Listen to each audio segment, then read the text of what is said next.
Présenté le 22 janvier dernier devant la presse nationale et les acteurs du système éducatif, les lauréats de la 15e promotion de la Fondation Jeunesse Éducation et Développement GED ont reçu ce samedi 29 janvier 2022 des mains de leurs parrains et marraines leurs différents trophées et médailles au titre de l'année scolaire 2020-2021.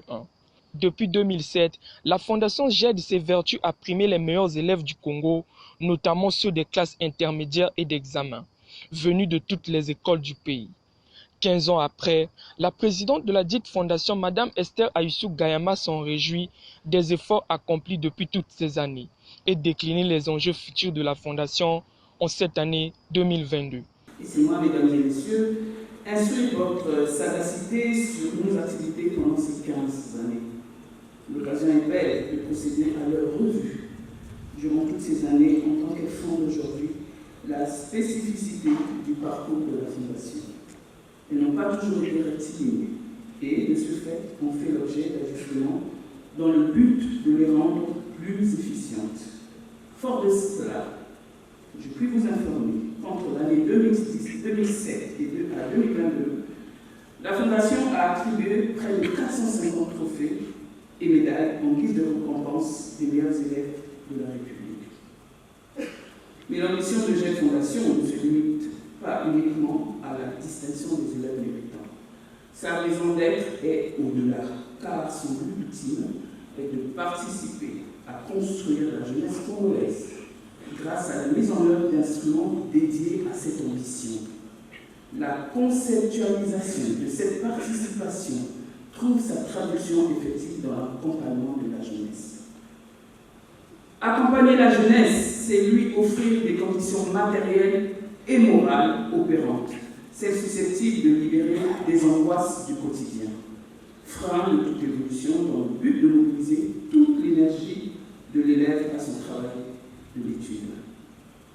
C'est dans cet objet que furent créées les auberges de l'Ézé, la première auberge de l'excellence.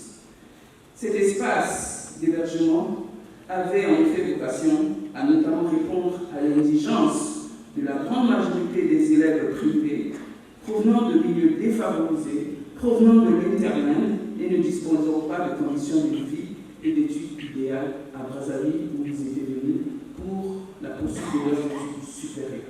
Au total, ce sont plus de 450 trophées et médailles qui ont été remis aux élèves méritants des écoles du pays. Ceux de la 15e promotion ont bénéficié comme de coutume de l'appui et du soutien des parrains et marraines, comme en témoignent quelques lauréats. En fait, je suis vraiment très heureux de recevoir tous ces cadeaux et c'est pour la deuxième fois que je reçois ce genre de cadeaux. Vraiment, c'est une joie immense que je n'arrive pas à exprimer. Vraiment, je remercie la Fondation GED pour nous avoir primés, pour nous remettre ce genre de cadeaux. Vraiment, ça fait du bien. Et vraiment, j'invite tous les élèves congolais aussi au travail afin qu'ils puissent recevoir aussi ce genre de cadeaux, afin qu'ils soient aussi des lauréats tout comme nous, afin qu'ils expriment cette même joie que nous exprimons aujourd'hui. Vraiment, j'appelle tous les élèves congolais au sérieux, au travail et à la discipline. Vraiment, je suis très heureux. Oui, je suis tellement contente, je suis vraiment contente, excitée, puisque je m'ai excitée, parce que vraiment, c'est ma première fois de participer ici à la Fondation GED, donc je suis très contente, vraiment très contente. Ouais, mon secret c'est juste la lecture et la volonté. Quand on étudie bien ses leçons et on a la volonté de faire, on peut facilement réussir. S'il y a manque de volonté, du coup, vu le nombre de leçons, tu n'as pas la volonté d'étudier, donc tu arrêtes complètement. Mais quand tu as la volonté et l'envie d'aller loin, du coup, tu vas proliférer dans tes études et réussir un jour. C'est tout le secret, la lecture et la volonté.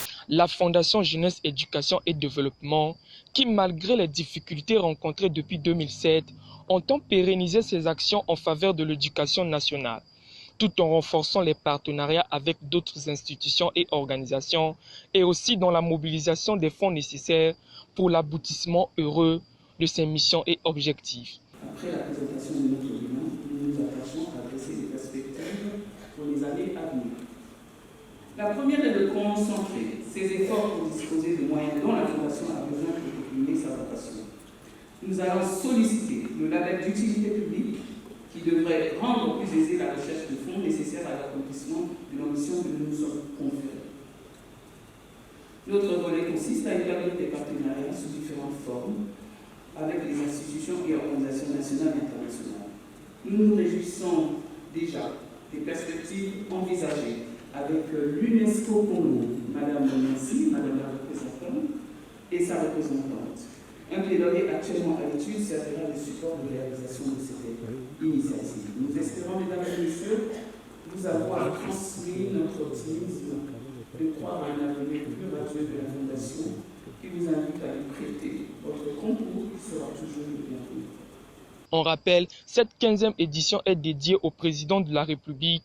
Au lendemain de cette cérémonie, un message virtuel des lauréats sera adressé au couple présidentiel.